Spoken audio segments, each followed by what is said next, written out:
नमस्कार, मैं हूं अभिषेक शुक्ल। आपकी बात में आप सभी का स्वागत है।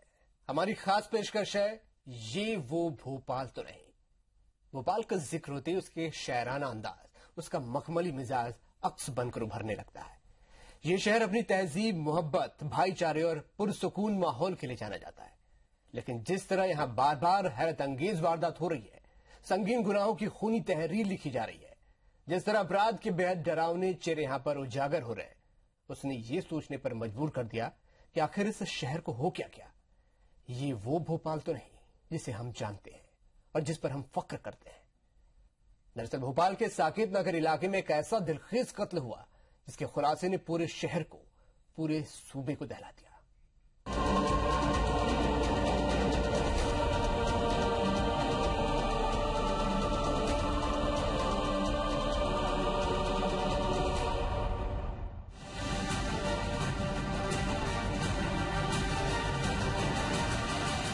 एक बेरहम लम्हा और मर गई मोहब्बत।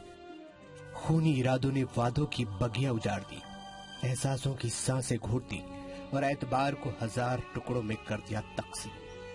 खुदगर्जी के अर्श पर खड़े एक इंसान ने अपने इश्क के लहू से ये लिख दिया, वो शैतान है, मुकम्मल शैतान। ये हुआ, सब हुआ मोहब्बत के शहर भोपाल में। इस कहानी का आगाज तो हर प्रेम कहानी की तरह खूबसूरत रहा, लेकिन अंजाम डरावना, बेहद डरावना। इंटरनेट के अभयारण्य में अचानक टकरा गए दो लोग, एक लड़का एक लड़की।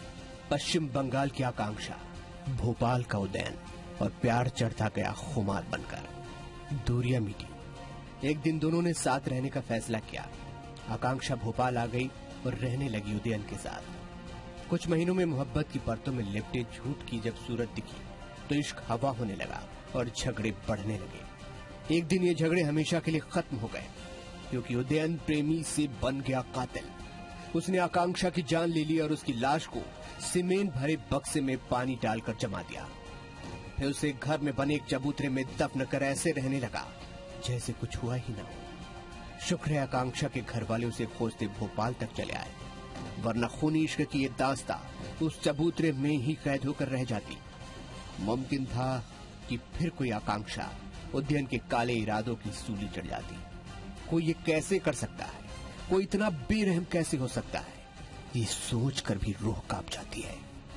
पर जो कुछ भी हुआ वो सबके सामने एक अविश्वसनीय सच्चाई बनकर। आपस में कुछ विवाद होने पर उसकी हत्या कर दी है और घर में ही उसको दफना दिया है। दिसंबर 2016, आकांक्षा और उदयन की तरह ही भोपाल के आमिर से मुंबई के मेकअप आर्टिस्ट की सोशल साइट पर जान पहचान हुई। ये जान पहचान मोहब्बत में बदली, फिर रेप और ब्लैकमेलिंग के लंबे सिलसिले के बाद लॉकअप में जाकर खत्म हुई। शुक्र है आकांक्षा की तरह मुंबई की लड़की मौत के शिकंजे में जकड़ने से बच गई, लेकिन उसके साथ भी वो सब हो सकता था जो आकांक्षा के साथ हुआ। ये दोनों घटनाएं भोपाल के मखमली मिजाज से मेल नहीं खाती। लेकिन क्या केवल इन्हीं घटनाओं ने भोपाल को दागदार बनाया? जी नहीं, बीते साल शहर में 64 के करीब कत्ल हो गए। उनमें से 50% केस में रिश्तेदार ही हत्यारे बनकर सामने आए। यानी इस शहर में एतबार का संकट बढ़ा है, एहसास के दगाबाज होने की रवायत बढ़ी है। वो शहर जहां की पुरसुकून हवाओं में इश्क की खुशबू तैरती थी, वहां फरेब और धोखे के खंजर चल रहे हैं और साजिशों की फसल उग रही है। अंधेरा सा पसर रहा है चारों और किसी भूले बिसरे खंडहर में तन्हा सिसक रही है शहर की तहजीब। कोई दरवेश सुनी सड़क पर टेर लगा रहा है। ये वो शहर तो नहीं, ये वो भोपाल तो नहीं। सत्यविजय सिंह, IBC 24, भोपाल। वाकई ये वो भोपाल तो नहीं। भोपाल को अगर आज आप समझना चाहते हैं तो गूगल पर जरा जाइए और भोपाल टाइप करिए। मैंने भी कुछ ऐसे ही किया और जब भोपाल टाइप किया तो जो तस्वीर गूगल में सर्च करने के बाद सामने आती है वो हैरत भरी है। जी हां, सबसे ज्यादा ट्रेंड कर रहा है आज यही हत्याकांड। भोपाल में जो मर्डर हुआ है सबसे ज्यादा गूगल पर वही छाया हुआ है और भोपाल का जो शायराना अंदाज है उसे ढूंढने के लिए आपको लंबी जद्दोजहद करनी पड़ सकती है और ये तमाम चीजें बताने के लिए काफी है कि भोपाल का रंग रूप और मिजाज किस तरह से बदल चुका है। हमारे साथ खास मेहमान आज इस पर चर्चा करने के लिए जुड़ रहे हैं। हमारे साथ इस वक्त जुड़ रहे हैं आलोक चटर्जी जी, रंगकर्मी हैं, घनश्याम सक्सेना जी, साहित्यकार, और साथ ही retired DGP SC Tripathi ji.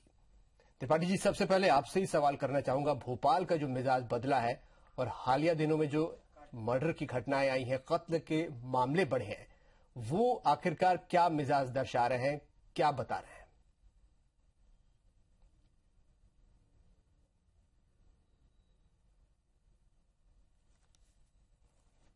ये शहर अब मेट्रो की ओर जा रहा है और जो अपराध मेट्रो में होते हैं वो अब भोपाल में होने लगे हैं। हमको मेट्रो के स्टाइल पर ही पुलिसिंग करनी होगी और उसी हिसाब से हमको अपनी बम्बई पुलिस या बाहर की पुलिस से सीख लेना होगी। और हालांकि कुछ नई चीजें शुरू की गई हैं, जैसे 100 डायल शुरू किया गया है, फिर भी ये देखा गया है कि अभी बहुत कुछ होना बाकी है, बहुत सी वैकेंसीज हैं उनको भरना बाकी है। और मेट्रो पुलिसिंग जब तक नहीं होगी, जब तक पुलिस कमिश्नर सिस्टम नहीं आएगा, तब तक मैं समझता हूं कि शहर के माहौल में तब्दीली आना बहुत मुश्किल होगा। बिल्कुल, शहर के माहौल में तब्दीली आना बहुत मुश्किल है। घनश्याम सक्सेना जी भी हमारे साथ हैं। घनश्याम सक्सेना जी, यहां पर हम बात कर रहे हैं भोपाल के मिजाज की, जिस भोपाल को हम दरअसल जानते थे, जिस भोपाल को नवाबों ने बसाया था और उनका जो मिजाज था, वो मिजाज अब कहीं दिख नहीं रहा है। इसके पीछे क्या वजह यहाँ पर है? क्या नैतिकता खत्म हो रही है? सामाजिक ढांचा यहाँ पर बदल रहा है?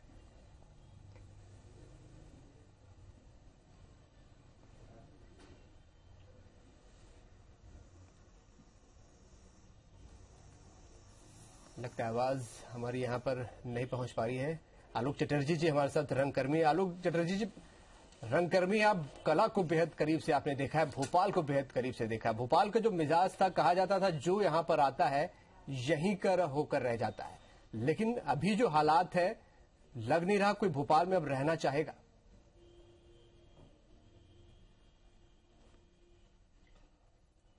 जी, आपने जो सवाल उठाया है, दरअसल हेलो जी जी बोलिए।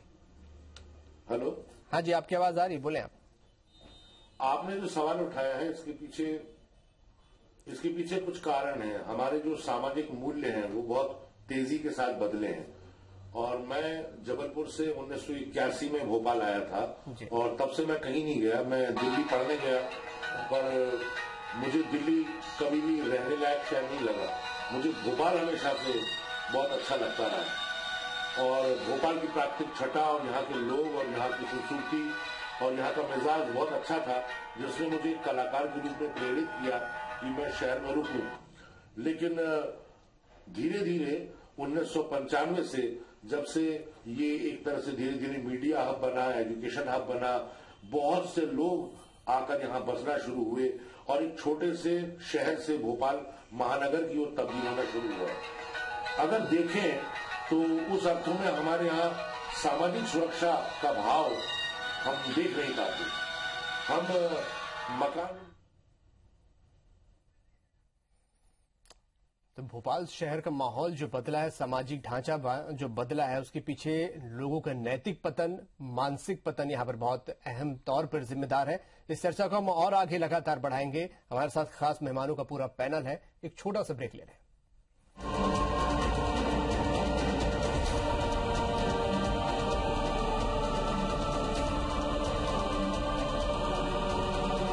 तो बदलते भोपाल की बात कर रहे हैं। जिस भोपाल को लोग जानते थे, जिस भोपाल के मिजाज को लोग जानते थे, वो भोपाल बदल चुका है, लगातार बदल रहा है और इसके पीछे की जो वजह है वो बड़ी चौंकाने वाली है। खास पैनल हमारे साथ मेहमानों का है। Retired DGP SC Tripathi ji भी हैं। त्रिपाठी जी, आपने बताया मेट्रो की ओर भोपाल यहां पर बढ़ रहा है, लेकिन मेट्रो की जो फैसिलिटीज है, लोग वहां रहते थे, ये कहते थे कि भोपाल में मेट्रो वाली तमाम फैसिलिटीज मिलती हैं, लेकिन अच्छी बात यह है मेट्रो वाली भीड़ भाड़, मेट्रो की जो बुराइयां हैं वो नहीं है। फैसिलिटीज पहले भी थी, लेकिन अभी कुछ वक्त से ऐसा क्या वहां पर हो रहा है कि इस तरीके की क्राइम सामने आ रहे हैं? क्या एजुकेशन हब है, बाहर से लोग आ रहे हैं और उनका मिजाज कुछ बदल रहा है, ये एक बड़ा कारण है?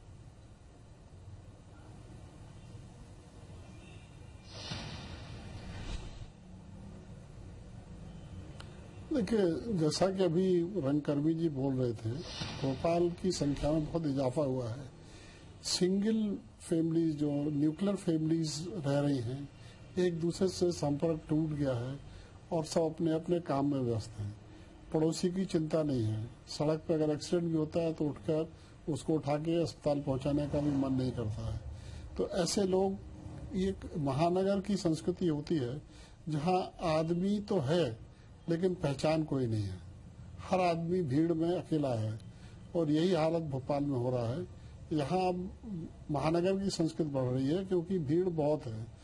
मेट्रो का मतलब केवल मेट्रो आना ही नहीं है। मेट्रो का मतलब मेट्रोपॉलिटन टाउन जो है, जिसकी संख्या ज्यादा होती है, उसको सिटी की पुलिसिंग के लिए एक अलग सिस्टम होता है।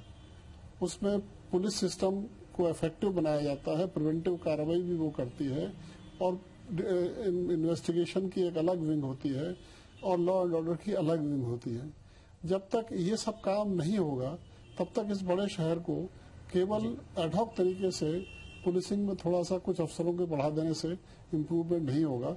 और केवल पुलिसिंग माहौल को नहीं बदल सकता है, लेकिन पुलिसिंग माहौल को बदलने में मदद कर सकता है। जो भी छोटे मोटे अपराध हैं, चाहे वो ट्रैफिक संबंधी हो, चाहे वो शराबखोरी के हों, चाहे जुए या सट्टा के अड्डों के हों, जब तक इन पर प्रभावी कार्रवाई नहीं होगी तब तक ये बड़े अपराध होते रहेंगे।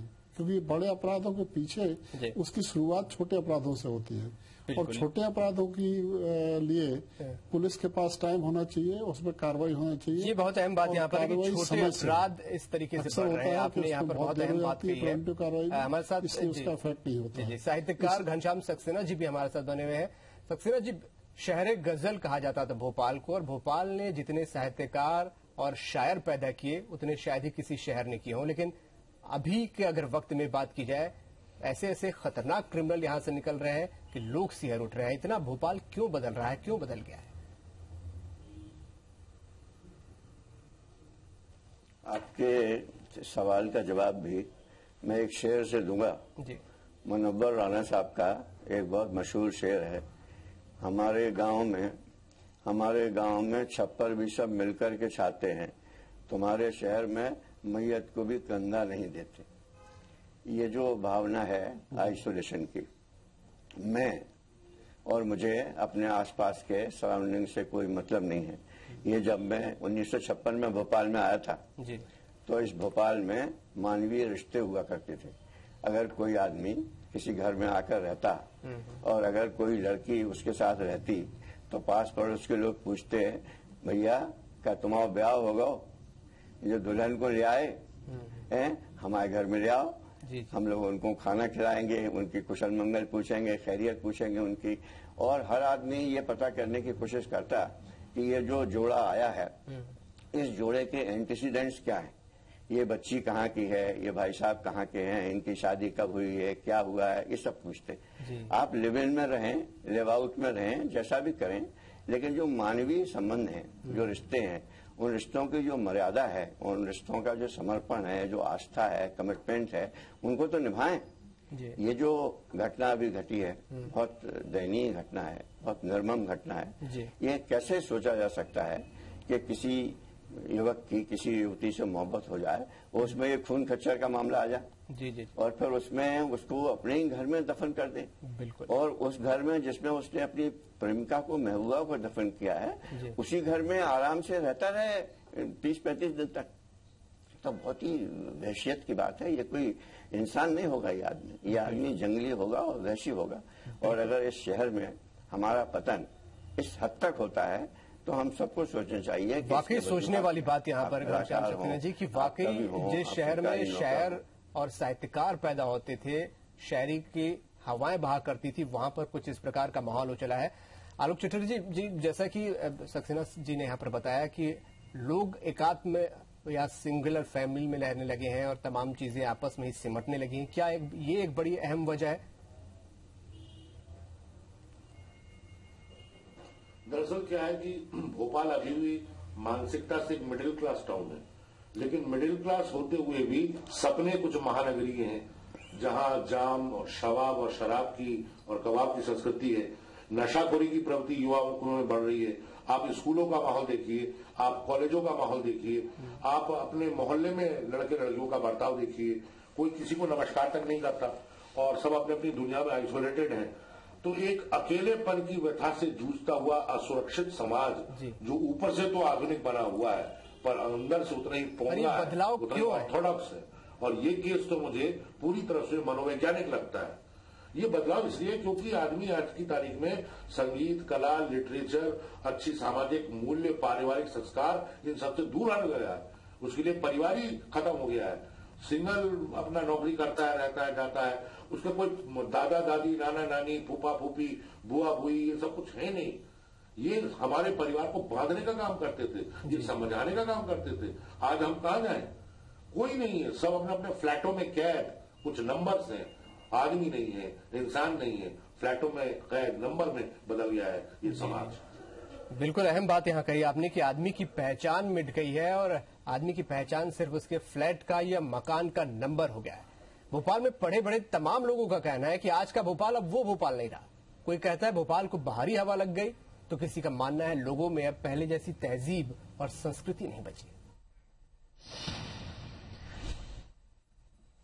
रियासत थी देखा जाए तो, और उसको यूं कहें कि गंगा जमुनी तहजीब की एक मिसाल थी, बदल गया है। और ये मुझे लग रहा है ये 50-60 साल में जो गिरावट आई है और जो बाहर के लोग आके भोपाल की तहजीब को बिगाड़ रहे हैं, ये उसके लिए जिम्मेदार है। निश्चित तौर पर भोपाल ऐसा नहीं था।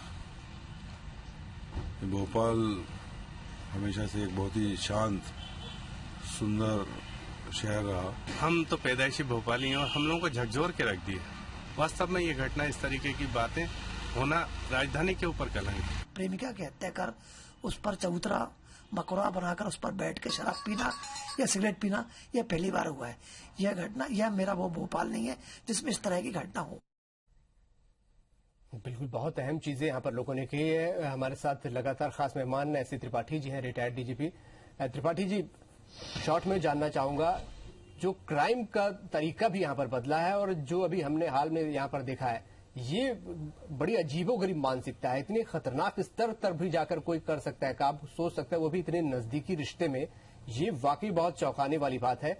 आप लगातार, आपके पास ऐसे मामले आते होंगे, और अगर पर्टिकुलर भोपाल की बात करें हम, क्या इस तरीके के मामले पहले भी आपने देखे या ये कुछ नया ही बदलाव, कुछ नया ही संकेत दे रहा है?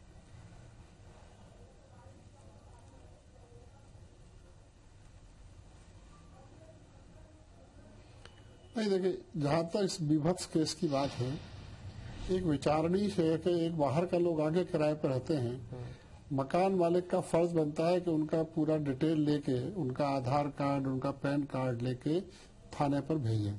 क्या ये काम किया गया था? शायद नहीं। और अगर किया गया और थाने ने वेरीफाई नहीं किया तो वो भी एक गंभीर चूक है। दूसरा, ये मर्डर होते रहे हैं, लेकिन इस तरह के बीभत्स मर्डर पहली बार सामने भोपाल में सुना गया है।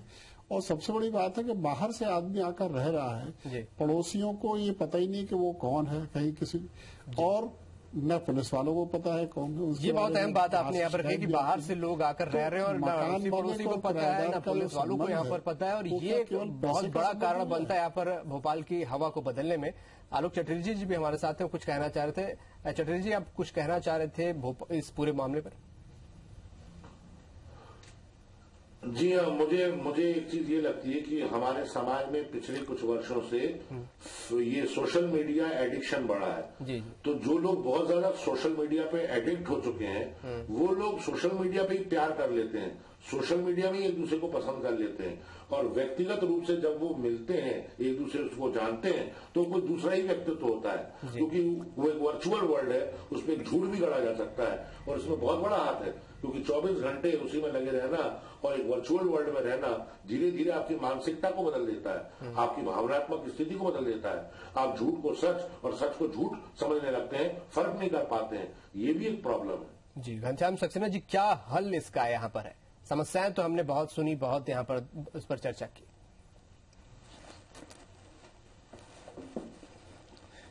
देखिए, एक बात है आज जो डेवलपमेंट्स हुए हैं, चाहे वो साइंटिफिक डेवलपमेंट हो, टेक्नोलॉजिकल डेवलपमेंट हो या सोशल डेवलपमेंट्स हो, उनके साथ तो हमें चलना पड़ेगा। आज आप सोशल मीडिया को बंद नहीं कर सकते, मोबाइल को आप बंद नहीं कर सकते, लेकिन जो मानवीय रिश्तों की मर्यादा थी, जिसको आप लक्ष्मण रेखा कहते हैं, वो जरूर उसका निर्वाह होना चाहिए। इसके लिए एक जरूरी बात यह है कि हमारे जो बुजुर्ग लोग हैं, खासतौर से हमारे जो माता पिता थे, जिनने अपने बच्चों को संस्कार देने थे, उन्होंने संभवतः अपने बच्चों को वो संस्कार नहीं दिए, बल्कि उन्होंने सबसे पहली बात ये सोची कि जो भी इनका कैरियर है, उस कैरियर में ये आगे बढ़ जाए और पैसे कमा लें।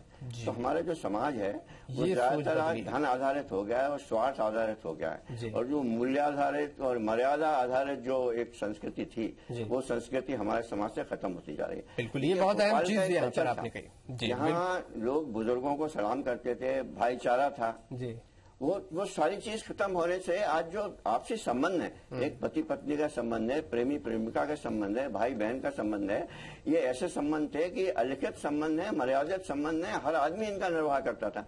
आज यदि इन संबंधों का निर्वाह नहीं हो रहा है तो इसके लिए आप सोशल मीडिया को दोष नहीं दे सकते, क्योंकि social media can not be eliminated. Social media तो रहेगा, लेकिन उस सोशल मीडिया को हम नियंत्रित तरीके से नियंत्रित करना होगा। और इसकी बड़ी जिम्मेदारी पिछली पीढ़ी की भी है कि अगर हमारी आने वाली पीढ़ी को सुधारना है तो ये जिम्मेदारी कहीं न कहीं पिछली पीढ़ी की भी है कि वो मर्यादाएं और संस्कार अपने आने वाली पीढ़ी में डाले। ये उसका भी फर्ज है। मूल्य आधारित परंपरा हो, ना कि पैसे आधारित या सफलता को सिर्फ मापदंड बनाकर तमाम काम किए जाए। आप सभी का बहुत बहुत शुक्रिया शामिल होने के लिए। पूरी चर्चा में बहुत अहम चर्चा थी कि भोपाल जो बदल रहा है और जो बदल चुका है, दरअसल ऐसा था नहीं जो उसकी आबो हवा को हो गया है। कि भोपाल की अगर हम बात करें, भोपाल की आबो हवा संस्कृति वाली थी, शायरी की थी, और बड़े बड़े साहित्यकार यहाँ पर पैदा हुए। प्रेम यहाँ की हवा में बहता था। भोपाली बहुत सुकून के साथ रहते थे। भोपाल सुकून का शहर था और ये सुकून इस शहर का अब छिन गया है। तो जिम्मेदारी भोपाल के ही लोगों की है, पिछली पीढ़ी की है, इस पीढ़ी की है, आने वाली पीढ़ी को उसके ऊपर भी एक बड़ी जिम्मेदारी यहाँ पर है कि पूरी आबो हवा को संभाले, सुधारे। खास पेशकश में इतने। नमस्कार।